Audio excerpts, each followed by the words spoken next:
5번째 참가자를 소개하겠습니다. 원광대학교 한의학과에 재학 중인 송찬미 학생입니다. 강의 주제는 청년의 시선에서 본 한반도 건강 공동체의 길입니다. 박수 부탁드립니다.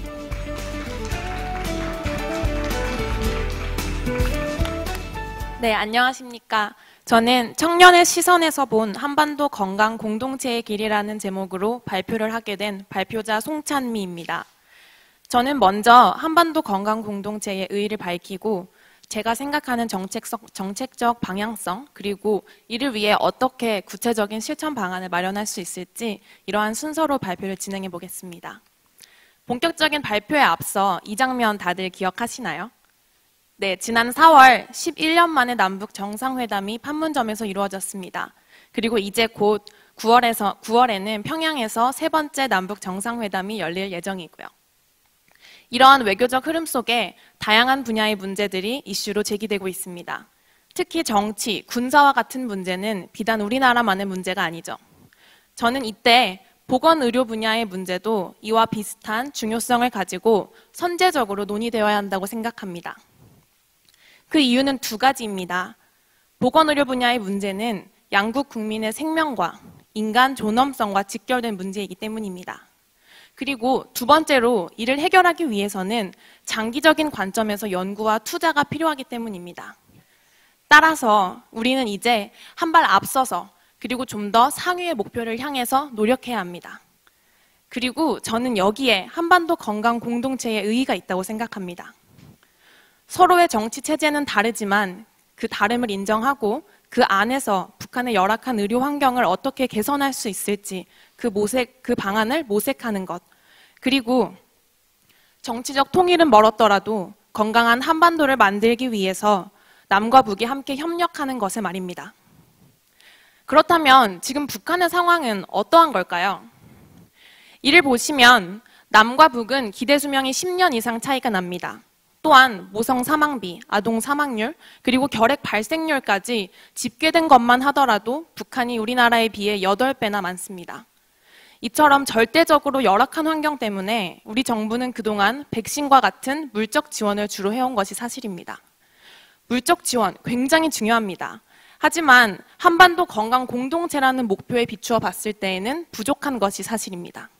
그 이유는 이러한 지원은 정치적 국면이 바뀔 때마다 언제든지 철회되거나 무기한 연장될 수 있는 특성을 지녔기 때문입니다. 이 표를 한번 보실까요? 이는 1995년부터 2016년까지의 대북 지원의 추이입니다.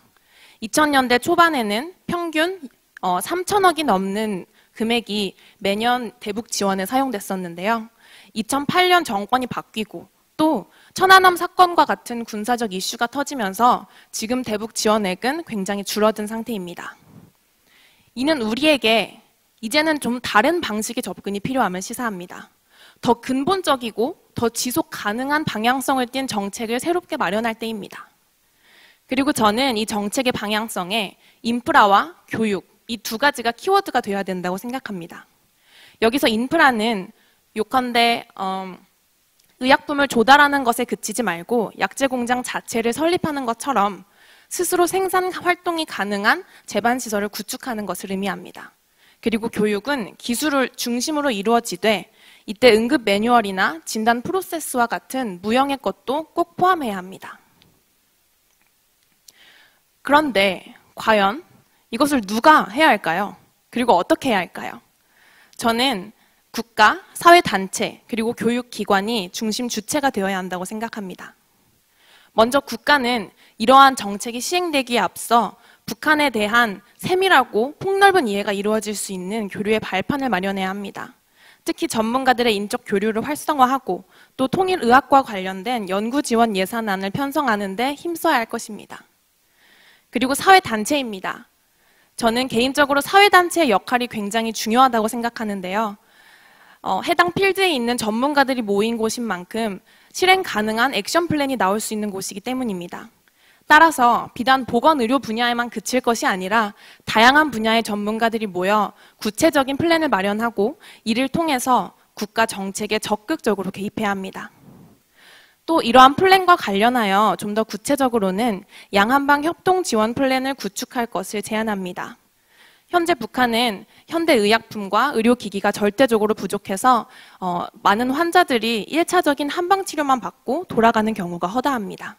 이때 좀 더 체계적인 한방진료 기술이나 또 한약 제조 방법 등은 비교적 단기간 내에 그리고 좀 더 적은 재반 비용으로 북한에 바로 적용할 수 있기 때문에 이러한 한방 지원을 필두로 약학 및 현대의학에 대한 교육 그리고 나아가 인프라 구축까지 점진적이고 또 지속적으로 진행될 수 있도록 사회단체가 노력해야 한다고 생각합니다.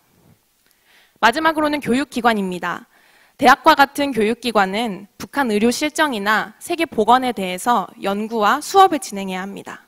특히 교수자와 학생 모두 다양한 의견을 나눌 수 있는 논의의 장을 마련하고 이를 통해서 미래 통일의학 전문가를 양성한다면 장기적인 관점에서 한반도 건강 공동체를 이룩하는 데 큰 도움이 될 것이라 생각합니다.